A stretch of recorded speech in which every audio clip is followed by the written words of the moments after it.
ॐ वीर हनुमते नमः। ॐ वीर हनुमते नमः। ॐ वीर हनुमते ನಮಃ. ಸಾಮಾನ್ಯವಾಗಿ ಹನುಮಂತನನ್ನು ರಾಮಭಕ್ತ ಹನುಮಂತ, ಅಂಜನಿ ಪುತ್ರ, ಆಂಜನೇಯ, ಹನುಮಾನ್ ಎಂದೆಲ್ಲ ನಾವು ಕರಿತೀವಿ. ಆದರೆ ಹನುಮಂತನನ್ನು ವೀರ ಆಂಜನೇಯ ಎಂದು ಏಕೆ ಕರೆಯುತ್ತೀವಿ ಎಂದು ಒಂದು ಸಣ್ಣದಾದ ಒಂದು ಕಥೆಯನ್ನು ಹೇಳ್ತೀನಿ, ತಿಳಿದುಕೊಳ್ಳಿ. ಪ್ರಾಣಿಗಳ ವೈಶಿಷ್ಟ್ಯಗಳೊಂದಿಗೆ ದೇವರುಗಳನ್ನು ನಾವು ಕಾಣ್ತೀವಿ. ಅದು ಸಾಮಾನ್ಯವಾಗಿ ಉದಾಹರಣೆ ಬಗ್ಗೆ ಆನೆಯ ತಲೆಯನ್ನು ಹೊಂದಿರುವ ಗಣೇಶನಿದ್ದಾನೆ. ಸಿಂಹದ ಮುಖವುಳ್ಳ ನರಸಿಂಹ ನಮ್ಮಲ್ಲಿದ್ದಾನೆ. ವರಾಹಿ ದೇವಿಗೆ ಹಂದಿಯ ಮುಖವಿದೆ. ಹಾಗೆ ಹನುಮಂತನು ಮಂಗಳ ಅಥವಾ ಕೋತಿಯ ಮುಖವುಳ್ಳವನಾಗಿದ್ದಾನೆ. ಹನುಮಂತನನ್ನು ಹನುಮಾನ್ ಅಥವಾ ವೀರ ಹನುಮಾನ್, ವೀರ ಆಂಜನೇಯ ಎಂದು ಕರೆಯುತ್ತೇವೆ. ಅವನ ಶಕ್ತಿ ಮತ್ತು ಧೈರ್ಯದ ಕಾರಣದಿಂದಾಗಿ ದೈತ್ಯ ರಾವಣನ ಹಿಡಿತದಿಂದ ರಾಮನ ಮಡದಿ ಸೀತಾಮಾತೆಯನ್ನು ರಕ್ಷಿಸಲು ಸಹಾಯ ಮಾಡಿದನು. ಭಗವಾನ್ ರಾಮನ ನಿಷ್ಠಾವಂತ ಒಡನಾಡಿಯಾದ ಹನುಮನು ಎಲ್ಲರಿಗೂ ಚಿರಪರಿಚಿತ. ಹನುಮಂತನು ಭಗವಾನ್ ರಾಮನ ಪರಮಭಕ್ತ, ಪರಾಕ್ರಮಿ. ರಾಮನು ಎಲ್ಲಿಯೂ ಇಲ್ಲ, ತನ್ನೊಳಗೆ ಇದ್ದಾನೆ ಎಂದು ತೋರಿಸಲು ಒಮ್ಮೆ ತನ್ನ ಎದೆಯನ್ನು ಸೀಳಿ ತೋರಿಸಿದ ವಿಶಿಷ್ಟ ರಾಮನ ಭಕ್ತ. ಹನುಮಂತನು ಸಾಕ್ಷಾತ್ ಶಿವನ ಅವತಾರ ಎಂದು ಹೇಳಲಾಗುತ್ತದೆ. ಅವನು ಅಂಜನಾ ಎಂಬ ಅಪ್ಸರ ಆಕಾಶದ ಕನ್ಯೆಗೆ ಜನಿಸಿದನು. ಅವಳು ಪ್ರೀತಿಯಲ್ಲಿ ಬಿದ್ದರೆ ಕೋತಿಯಾಗುವಂತೆ ಋಷಿಯಿಂದ ಶಾಪಗ್ರಸ್ತಳಾಗಿದ್ದಳು. ಅಂಜನಾಳು ಒಮ್ಮೆ ಕಾಡಿನಲ್ಲಿ ಪದ್ಮಾಸನದಲ್ಲಿ ಧ್ಯಾನ ಮಾಡುತ್ತಿದ್ದ ಋಷಿಯನ್ನು ಕಂಡು ಕೋತಿ ಎಂದು ತಪ್ಪಾಗಿ ತಿಳಿದು ಉತ್ಸಾಹದಿಂದ ಹಣ್ಣುಗಳನ್ನು ಅವನ ಮೇಲೆ ಎಸೆಯುತ್ತಾಳೆ. ವಾಸ್ತವ ತಿಳಿಯುವಷ್ಟರಲ್ಲಿ ಅಂಜನಾ ಋಷಿಗೆ ಅವಮಾನಿಸಿ ತಪ್ಪು ಮಾಡಿದ್ದಳು. ಇದರಿಂದ ಕೋಪಗೊಂಡು ಋಷಿಯು ಅಂಜನಾಳಿಗೆ ಶಾಪವನ್ನು ನೀಡುತ್ತಾರೆ. ವಿಚಲಿತಳಾದ ಅಂಜನಾ ತನ್ನನ್ನು ಕ್ಷಮಿಸಿ ತನ್ನನ್ನು ಶಾಪದಿಂದ ಹಿಂಪಡೆಯುವಂತೆ ಬೇಡಿಕೊಳ್ತಾಳೆ. ಆದರೆ ಅಸಹಾಯಕರಾದ ಋಷಿಯು ಅವಳ ಶಾಪದ ಪ್ರಭಾವವನ್ನು ಕಡಿಮೆ ಮಾಡಬಹುದು ಎಂದು ಹೇಳಿ, ನೀನು ಯಾರನ್ನು ಪ್ರೀತಿಸುತ್ತೀಯೋ ಅವರು ನಿನ್ನನ್ನು ಕೋತಿ ಮುಖದವರು ಆದರೂ ಅಷ್ಟೇ ಪ್ರೀತಿಸುತ್ತಾರೆ ಎಂದು ಭರವಸೆಯನ್ನು ನೀಡಿ ಅಲ್ಲಿಂದ ಹೊರಟು ಹೋಗ್ತಾರೆ. ಈತ ಬ್ರಹ್ಮನು ಅಂಜನಾಳ ಸೇವೆಗೆ ಪ್ರತಿಫಲವನ್ನು ನೀಡಲು ಬಯಸಿದನು. ಆಕೆಗೆ ಏನು ಬೇಕು ಎಂದು ಕೇಳಿದಾಗ ಶಾಪದಿಂದ ಮುಕ್ತಿ ನೀಡುವಂತೆ ಕೇಳಿಕೊಳ್ತಾಳೆ. ಆದ್ದರಿಂದ ಬ್ರಹ್ಮನು ಅವಳನ್ನು ಭೂಮಿಗೆ ಇಳಿದು ಅಲ್ಲಿ ವಾಸಿಸಲು ಹೇಳಿದನು. ಅಲ್ಲಿ ನೀನು ಪ್ರೀತಿಯಲ್ಲಿ ಬೀಳಲು ಉದ್ದೇಶಿಸಿರುವ ವ್ಯಕ್ತಿಯನ್ನು ಭೇಟಿಯಾಗುತ್ತೀಯ ಹಾಗೂ ಶಾಪ ವಿಮೋಚನೆಗಾಗಿ ಶಿವನ ಅವತಾರಕ್ಕೆ ಮಾತ್ರ ಜನ್ಮ ನೀಡಬೇಕೆಂದು ಬ್ರಹ್ಮನು ಅವಳಿಗೆ ಹೇಳಿ ಕಳುಹಿಸುತ್ತಾರೆ. ಬ್ರಹ್ಮ ಹೇಳಿದಂತೆ ಎಲ್ಲವೂ ನಡೆಯಿತು. ಅಂಜನಾ ಒಬ್ಬ ವ್ಯಕ್ತಿಯನ್ನು ಭೇಟಿಯಾದಳು ಮತ್ತು ಅವನನ್ನು ಪ್ರೀತಿಸಿದಳು. ತಕ್ಷಣ ಅವಳು ಕೋತಿಯಾಗಿ ಬದಲಾದಳು. ಆದರೆ ಅವಳು ಪ್ರೀತಿಸಿದ ವ್ಯಕ್ತಿ ಕೇಸರಿ ವಾನರ ರಾಜ. ಅವನು ಕೋತಿಯ ಮುಖ ಮತ್ತು ಮಾನವ ದೇಹವನ್ನು ಹೊಂದಿದ್ದನು, ಏಕೆಂದರೆ ಅವನು ತಾನು ಬಯಸಿದ ಯಾವುದೇ ರೂಪವನ್ನು ತೆಗೆದುಕೊಳ್ಳುವ ಶಕ್ತಿಯನ್ನು ಹೊಂದಿದ್ದನು. ಶಿವನು ತನಗೆ ಮಾಂತ್ರಿಕ ಶಕ್ತಿಯನ್ನು ನೀಡಿದ್ದಾನೆ ಎಂದು ಅವನು ಅಂಜನಾಗೆ ಹೇಳಿದನು. ಅವಳು ತನ್ನ ಹೆಂಡತಿಯಾಗಬೇಕೆಂದು ಅವನು ಬಯಸಿದನು. ನಂತರ ಇಬ್ಬರು ವಿವಾಹವಾಗಿ ಕಾಡಿನಲ್ಲಿ ಸಂತೋಷದಿಂದ ವಾಸಿಸುತ್ತಿದ್ದರು. ಅಂಜನಾ ಶಿವನನ್ನು ಮೆಚ್ಚಿಸಲು ಕಠಿಣ ತಪಸ್ಸು ಮಾಡಿದಳು. ಒಂದು ದಿನ ಶಿವನು ಅವಳ ಮುಂದೆ ಕಾಣಿಸಿಕೊಂಡನು ಮತ್ತು ಅವನ ಅವತಾರಕ್ಕೆ ಜನ್ಮ ನೀಡುವ ಬಯಕೆಯನ್ನು ವ್ಯಕ್ತಪಡಿಸುತ್ತಾಳೆ. ಅಯೋಧ್ಯೆಯ ರಾಜ ದಶರಥನು ಮಗನನ್ನು ಹೊಂದಲು ಪುತ್ರ ಕಾಮೇಷ್ಟ ಯಜ್ಞವನ್ನು ಮಾಡಿದಾಗ ಅಗ್ನಿ ದಶರಥನಿಗೆ ಸ್ವಲ್ಪ ಖೀರ್ ನೀಡಿ ಅದನ್ನು ನಿನ್ನ 3 ಹೆಂಡತಿಯರಿಗೆ ಹಂಚು, ಇದರಿಂದ ಅವರು ಗರ್ಭಿಣಿಯಾಗುತ್ತಾರೆ ಎಂದು ಹೇಳಿದನು. ಆದರೆ ಪಕ್ಷಿಯೊಂದು ಅದರಲ್ಲಿ ಸ್ವಲ್ಪ ಖೀರನ್ನು ಕಿತ್ತುಕೊಂಡು ಹಾರಿ ಹೋಯಿತು. ಅಂಜನಾ ಧ್ಯಾನ ಮಾಡುತ್ತಿದ್ದ ಜಾಗದಲ್ಲಿ ಪಕ್ಷಿಯು ಅದನ್ನು ಬೀಳಿಸಿತು. ಇದನ್ನು ನೋಡಿದ ವಾಯುದೇವ ಅದನ್ನು ಹಿಡಿದು ಅಂಜನಾಳ ಕೈಯಲ್ಲಿ ಕೊಟ್ಟನು. ಇದು ಶಿವನ ಕೊಡುಗೆ ಎಂದುಕೊಂಡು ಅಂಜನಾ ತಿಂದಳು. ಶೀಘ್ರದಲ್ಲೇ ಅವಳು ಕೋತಿ ಮುಖದ ಮಗುವಿಗೆ ಜನ್ಮ ನೀಡುತ್ತಾಳೆ ಮತ್ತು ಅವಳು ಶಾಪದಿಂದ ಮುಕ್ತಳಾಗುತ್ತಾಳೆ. ಅವನಿಗೆ ಆಂಜನೇಯ ಎಂದು ಹೆಸರಿಡಲಾಯಿತು. ಬಾಲ್ಯದಲ್ಲಿ ಆಂಜನೇಯ ತುಂಬ ಹಠಮಾರಿ. ಒಮ್ಮೆ ಸೂರ್ಯನನ್ನು ಹಣ್ಣು ಎಂದು ತಪ್ಪಾಗಿ ಭಾವಿಸಿ ಅವನು ಅದನ್ನು ತಿನ್ನಲು ಆಕಾಶಕ್ಕೆ ಹಾರಿದನು. ಸೂರ್ಯನು ಭಯಗೊಂಡನು ಮತ್ತು ಸಹಾಯಕ್ಕಾಗಿ ಇಂದ್ರನನ್ನು ಕೇಳಿದನು. ಇಂದ್ರನು ತನ್ನ ವಜ್ರಾಯುಧವನ್ನು ಹನುಮಂತನೆಂದು ತಿಳಿಯದೆ ಆತನ ಬಳಿ ಬೀಸುತ್ತಾನೆ. ಇಂದ್ರನ ವಜ್ರಾಯುಧ ಹನುಮಂತನ ಕೆನ್ನೆಗೆ ಬಂದು ಬೀಳುತ್ತದೆ. ಇದರಿಂದ ಹನುಮಂತನು ಗಾಯಗೊಂಡು ನೆಲಕ್ಕೆ ಬಿದ್ದನು. ಇದನ್ನು ನೋಡಿದ ವಾಯುವಿಗೆ ಕೋಪ ಬಂತು. ಅವನು ಆಂಜನೇಯನನ್ನು ಕರೆದುಕೊಂಡು ಪಾತಾಳ ಲೋಕಕ್ಕೆ ಹೋದನು.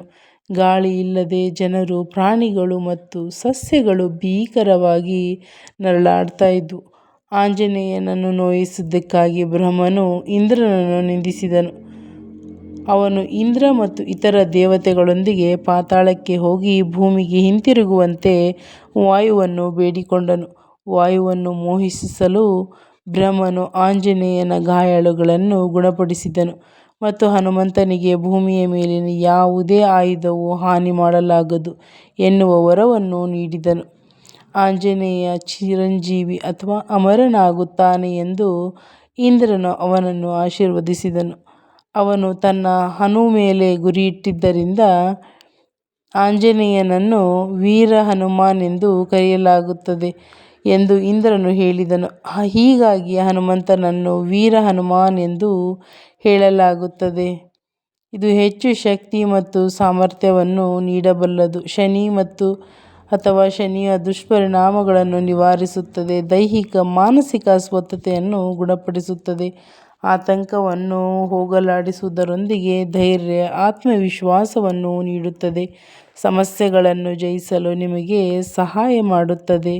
ಪರಾಕ್ರಮಿಯಾದ ಹನುಮಂತನನ್ನು ವೀರ ಹನುಮಾನ್ ಎಂದು ಏಕೆ ಕರೆಯುತ್ತಾರೆ ಎಂಬುದನ್ನು ತಿಳಿದುಕೊಂಡಿದ್ದೀರಲ್ವಾ? ಇವಾಗ ಮಂತ್ರವನ್ನು ಕೇಳೋಣ. ಓಂ ವೀರ ಹನುಮತೆ ನಮಃ. ಓಂ ವೀರ ಹನುಮತೆ ನಮಃ. ಓಂ ವೀರ ಹನುಮತೆ ನಮಃ. ಓಂ ವೀರ ಹನುಮತೆ ನಮಃ. ಓಂ ವೀರ ಹನುಮತೆ ನಮಃ. ಓಂ ವೀರ ಹನುಮತೆ ನಮಃ. ಓಂ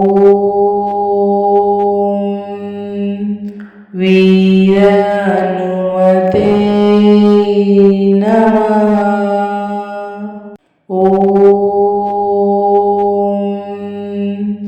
ವೀರ ಹನುಮತೆ ನಮಃ. ಓಂ ವೀರ ಹನುಮತೆ ನಮಃ. ಓಂ ವೀರ ಹನುಮತೆ ನಮಃ. ಓಂ ವೀರ ಹನುಮತೆ ನಮಃ. ಓಂ ವೀರ ಹನುಮತೆ ನಮಃ. ಓಂ